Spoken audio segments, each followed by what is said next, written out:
మాకంటే ముందు వరుసలో మాకు ఈ పని అప్పచెప్పినటువంటి సీనియర్ నాయకత్వం కూడా ఇక్కడ ఉన్నది. నాగేశ్వరరావు గారు, విక్కన్ సాబ్ గారు, అదే రకంగా మన నాయకులు ఇక్కడ మీ స్థానిక జిల్లా నాయకులు రాచర్ల శేఖరన్న గారు, వాళ్ళు గతం నుంచి ఇక్కడ ఉండే మీ జిల్లా నాయకులతో పాటు అనేక బాధ్యతలు నిర్వహించి అనేక కష్టాన్ని అనేక నష్టాలని ఒడిదుడుకుని ఓర్చుకొని రోజు ఈ సంఘాన్ని మాకు అప్పచెప్పినటువంటి పెద్దలు కూడా ఉన్నారు. వారు కూడా మాట్లాడతారు. వారు మాట్లాడే ముందు మీకు ఒకటి రెండు విషయాల్ని రాష్ట్ర కేంద్రం నుంచి హాజరైనటువంటి నేను చాంద్రభాష గారు మీకు కొన్ని విషయాలు చెప్పి ఈ సమావేశం ముగించుకుందాం. మీరందరూ కూడా ఓపికతో కూర్చుంటారని చెప్పి మీ అందరికీ నమస్కారం తెలియజేస్తూ, మిత్రులారా, తెలంగాణ బ్యాండ్ వాయిద్య కళాకారుల సంఘం మనం ఈ రాష్ట్రంలో ఉండేటువంటి ఈ బ్యాండ్ కళాకారుల సమస్యల్ని ప్రభుత్వం దృష్టికి తీసుకుపోవాలని చెప్పి మనం కొంతకాలంగా ప్రయత్నం చేస్తూ ఉన్నాం. ఈ తెలంగాణ ఏర్పడక ముందు ఈ తెలంగాణ రాష్ట్ర ఉద్యమంలో ఎక్కడైతే అనేక ప్రాంతాల్లో, అనేక గుడల్లో, అనేక చౌరస్తాలు, అనేక కార్యక్రమాలు, వంట వార్పు లేదు అనేక కార్యక్రమాలు ఈరోజు కాదు గజగట్ట ఎగిరినటువంటి తెలంగాణ కళాకారులతో పాటు మనం కూడా ముందు డబ్బు పెట్టినాం. తెలంగాణ కళాకారులు ఎవరైతే ఇటీవల కాలంలో ఏర్పడినటువంటి తెలంగాణ కళా వేదిక ఆధ్వర్యంలో కోదండరాము, ప్రభాకర్ గారు, ఇంకో 5 టీం అధ్యక్షులున్న ఇటీవల కాలంలో హైదరాబాద్ అమరవీరుల భవనంలో మీటింగ్ జరిగింది. 2000 పైచీల కళాకారులు తెలంగాణలో ఉండేటువంటి వాళ్ళందరూ కూడా హాజరయ్యారు. అక్కడ ఆ హాజరైనటువంటి కళాకారులు ఒక్క బ్యాండ్ కళాకారుడు లేడు. ఒక్క బ్యాండ్ కళాకారుడు ఆ 2000 మంది సమావేశంలో ఒక్కడు కూడా హాజరు కాలేదు. ఎట్లా జరుగుతుందో తెలుసుకుందాం పోదామని చెప్పి నేను పోయి వచ్చినందుకు 2000 మందిలో మనకు ఆ బ్యాండ్ కళాకారుడే లేడు. బ్యాండ్ కళాకారుడే లేడంటే మనం ఆ సమస్య మీద పనిచేయలేదా? ఈ తెలంగాణ ఉద్యమంలో మనం భాగస్వామ్యం కాలేదా? మనం బ్యాండ్ వాయించలేదా? వచ్చినటువంటి పోయేటువంటి నాయకులకి స్వాగతం చెప్పడం, విడిపోయి చెప్పడం మనం చేయలేదా? ఈ తెలంగాణ ఉద్యమంలో మనం లేవా? ఖచ్చితంగా ఉన్నాం. మనం అనేక పోరాటాలలో మనం భాగస్వామ్యం అయింది. అది రైలు రోక పెట్టని, బస్సు బంధు పెట్టని, రాష్ట్ర బంధు పెట్టని, స్కూల్ పెట్టని, తెలంగాణ యావత్ ప్రజానీకంలో పాల్గొన్నటువంటి పనులు బ్యాండ్ కళాకారులు కూడా పెద్ద ఎత్తున పాల్గొన్నారు. మరి తెలంగాణ వచ్చింది. ఈరోజు తెలంగాణ వచ్చినటువంటి తెలంగాణను బంగారు తెలంగాణగా సాధించుకుంటామని చెప్పి రాష్ట్ర ప్రభుత్వం ప్రకటించింది. మరి బంగారు తెలంగాణలో ఉండేటువంటి రాష్ట్రంలో వాళ్ళు పెట్టినటువంటి 9 లక్షల కోట్ల పైచీలకు బడ్జెట్ ఖర్చు పెడితే బ్యాండ్ కళాకారులకు ఒక్క రూపాయి పెట్టలేదు. ఒక్క రూపాయి ఈరోజు నిస్సారి ఖర్చు చేసిన దాఖలు లేవు. ఆ ప్రభుత్వం పోయింది. మరి ఈ ప్రభుత్వం వచ్చింది. 2.5 ఏళ్ళు గడిచిపోయింది. చూస్తుండగానే గడిచిపోయింది. ఆయన వచ్చి మాత్రం మరి ఏదో ఉన్నాయని వచ్చినాం. అక్కడ వచ్చే వాళ్ళకి అంత బొక్కలు ఉన్నాయి, తినేసిన బొక్కలు ఉన్నాయి, ఎముకలు ఉన్నాయి అని చెప్పి మాట్లాడుతున్నాడు. ఆయన ఎముకలుగా రాని, బిర్యానీకే రాని, ఇదేనికన్నా రాని, నేను పరిపాలిస్తా, ఆయన కంటే ఎక్కువ నేను మంచిగా చేస్తా అని చెప్తే ఈయన కొట్టేసి ఇప్పుడు 2.5 ఏళ్ళు అయింది. ఈయన పెట్టినటువంటి 2 సార్ల బడ్జెట్లో కూడా మన భయం లేదు, మన ప్రస్తావన లేదు. ఆయన పెట్టేటువంటి 2 లక్షలు 3 లక్షల పైచీలకు బడ్జెట్ లో ఒక్క రూపాయి కూడా బ్యాండ్ కళాకారులకు ఏర్పాటు చేయట్లేదు. మరి మన బ్యాండ్ మీద ప్రభుత్వానికి ఆదాయం లేదా? ఎందుకు కేటాయించట్లేదు అని అంటే మన బ్యాండ్ మీద కూడా ఆదాయం ఉన్నది. ఈ రోజు వాణిజ్య పన్ను అనేటువంటి దాంట్లో, ఈ జిఎస్టీ దాంట్లో వినోదపు పన్ను 18% పన్ను మీరు కడుతున్నారు. మీరు తెలవకుండానే మీరు కొన్నటువంటి బ్యాండ్ మెటీరియల్ ఏవైతే ఎక్విప్మెంట్ ఇవి ఉంటాయో వాటి మీద 18% ట్యాక్స్ చేస్తుంది ప్రభుత్వం. 18% ట్యాక్స్ మనం చెల్లిస్తున్నాం. మరి చెల్లించినటువంటి ట్యాక్స్ మనకు కూడా తీసుకురావాలి కదా, ఇవ్వాలి కదా. బ్యాండ్ కళాకారులకి ఈరోజు ప్రమాదాల్లో మరణించినటువంటి వాళ్ళకి ఎక్స్గ్రేస్ ఇవ్వాలి కదా, ఆ హెల్త్ కార్డు ఇవ్వాలి కదా, గుర్తింపు కార్డు ఇవ్వాలి కదా, తెలంగాణ కళాకారులకు ఇచ్చినట్టు ఐడెంటిటీ కార్డు ఇవ్వాలి కదా, పింఛన్ ఇవ్వాలి కదా. ఈరోజు చిన్న కులాలకు నువ్వు ఫెడరేషన్ పెట్టినావు, వాళ్ళకు లోన్లు ఇస్తున్నావు, రుణాలు ఇస్తున్నావు, పింఛన్లు ఇస్తున్నావు. మరి బ్యాండ్ కళాకారులకు ఎందుకు ఇవ్వట్లేదు అని చెప్పి సందర్భంగా మనం అడగదలుచుకున్నాం. ఆ రకంగా ప్రభుత్వాన్ని కూడా రేపు అవసరమైతే నిలదీయదలుచుకున్నాం. ఇప్పటి వరకు సానుకూలంగా ఈ 2.5 ఏళ్ల కాలంలో వరంగల్లో జరిగినటువంటి మీటింగ్ కి వాళ్ళనే అతిథులుగా పిలిచాం. ప్రభుత్వం ఏర్పడ్డది కాబట్టి గత ప్రభుత్వం చేసినటువంటి లోపాలను చేయరు. ఈసారి సరిదిద్దుకుంటా వెనుకబడ్డటువంటి వాళ్ళకు ముందుకు తీసుకుపోతా, ఉంటున్నటువంటి వాళ్ళకి ఐట్మెంట్ పెట్టి దానికి ట్రీట్మెంట్ చేసి మా పక్కన కూర్చోబెట్టుకుంటా అని చెప్పి మాట్లాడినటువంటి రేవంత్ రెడ్డి గారికి 2.5 ఏళ్ళైన బ్యాండ్ కళాకారులు కనపడ అయినప్పటికీ వాళ్ళకి ఇచ్చేటువంటి గౌరవం మనం ఇచ్చాం. 2025 జూలైలో జరిగినటువంటి 16-17 వరంగల్ మీటింగ్ కూడా ఈ రోజు ఉన్నటువంటి ప్రభుత్వం నుండే పిలిచి ఆ సాంస్కృతిక శాఖ కళాకారులైనటువంటి అందులో మెంబర్ అయినటువంటి గద్దర్ బిడ్డను మనం పిలిచి దాంట్లోనే చీఫ్ గెస్ట్ గా పిలిచాం. మాట్లాడి చెప్పారు అన్న మీ సమస్యలు పరిష్కరిస్తామని చెప్పి వెళ్ళిపోయారు. మళ్ళీ ఈ జూన్లో ఈ సంవత్సరం జరిగినటువంటి జూన్ హైదరాబాద్ మీటింగ్ సందర్భంగా మంత్రిని ఈ సాంస్కృతిక శాఖ మంత్రి జూపల్లి కృష్ణారావును పిలిచాము.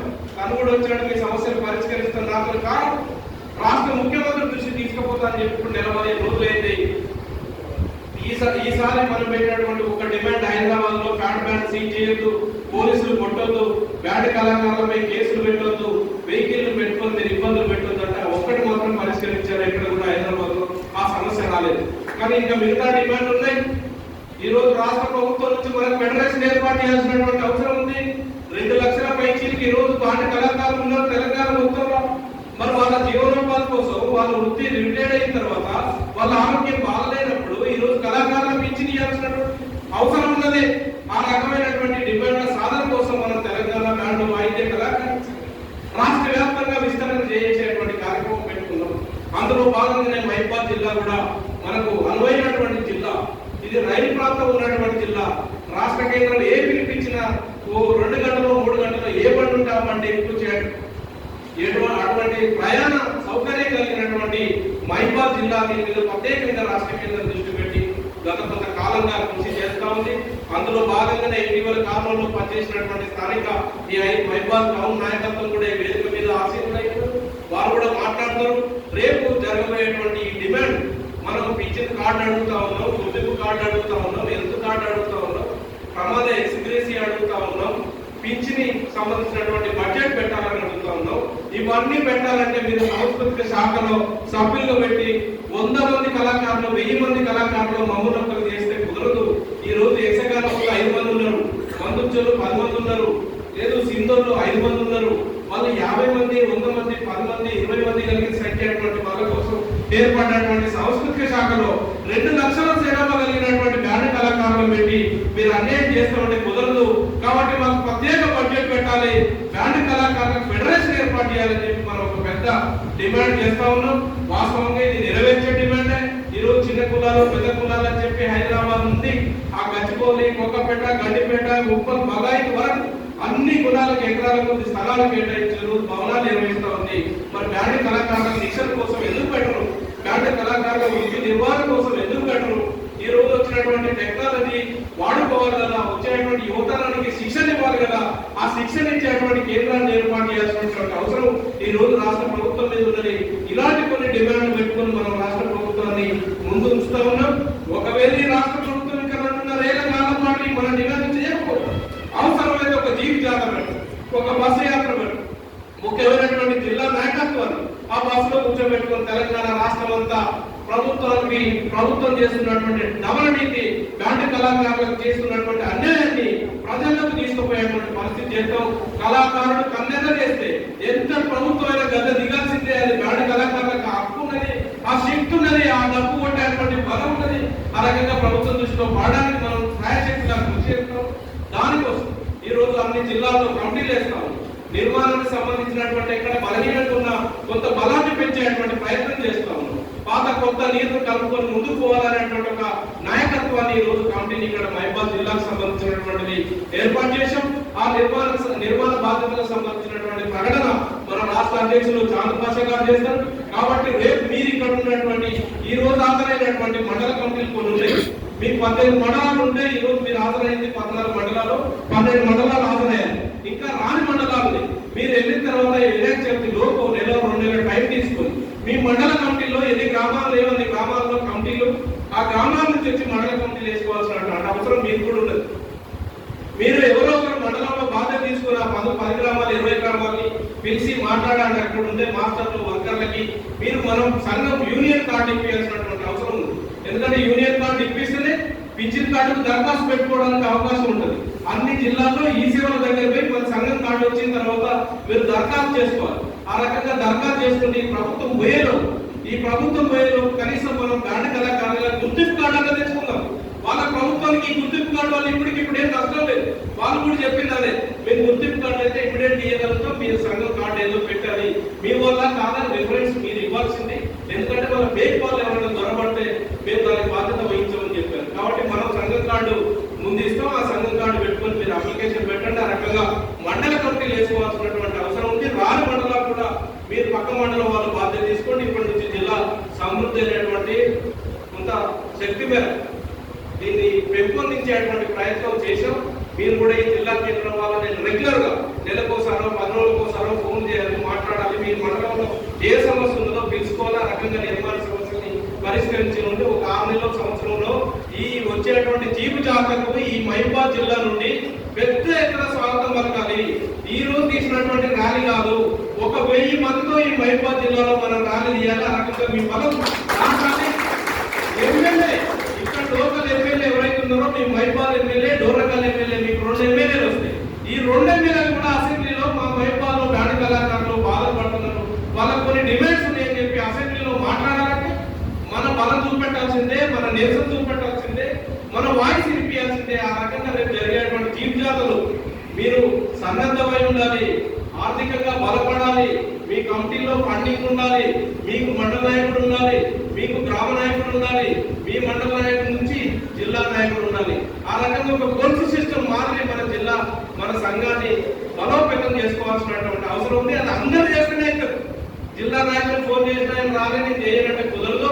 మీ మండల నాయకులు మీరు కూడా బాధ్యత తీసుకుని ఆ రకంగా అన్ని గ్రామాలని కమిటీలు వేసుకుంటూ కింద నుంచి పైదాకా గతంలో మన రత్నం గారు ఉన్నప్పుడు 20 ఏళ్ల కింద వేసినటువంటి కమిటీలే రాష్ట్రంలో అన్ని పునరుద్ధరణ చేసేటువంటి ప్రయత్నం అన్ని చేస్తున్నాం. చేసే కాడ చేస్తున్నాం, చేయని కాడ చెయ్యం. అది ఎట్లుంటది ఏంటి అనేది రేపు మళ్ళీ మీరు సంవత్సర కాలంలో ఈ సంఘాన్ని చూస్తారు. మొన్న జరిపినటువంటి ర్యాలీ, ఆ జరిపినటువంటి మీటింగ్ వల్ల ప్రభుత్వంలో మనకు కొద్దిగా చలనం వచ్చింది. వీళ్ళకు ఒక సంఘం ఉన్నది, మనం చేయాల్సిందే అనేటువంటి పరిస్థితి ఏర్పడది. మంత్రి గారు సరైన సెక్రటరియట్ లో ఆయన పిఏకి అప్పచెప్పి, ఆయన ఓఎస్డీకి అప్పచెప్పి నాగరాజు వస్తాడు, గాడి కళాకారులు ఏదైనా ఉంటే చెప్పండి.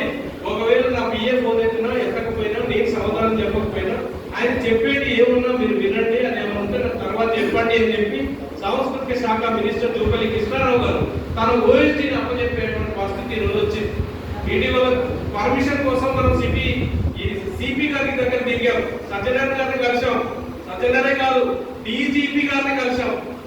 రాష్ట్ర చరిత్రలో గాంధీ కళాకారుల సమస్య మీద డీజీపీ కలిసిన చరిత్ర లేదు. మీరు ఒక్కసారి పరిశీలించండి. డీజీపీ గారి దగ్గర మా గాంధీ కళాకారులు కొట్టవద్దు, ఫస్ట్ మీరు దెబ్బలు ఎందుకు కొడుతున్నారు అంటే మీరు మంచిగా చెప్పి తినమంటాడు. మమ్మల్ని ఇలా చెప్పేది మీరు కస్టమర్ చెప్పండి.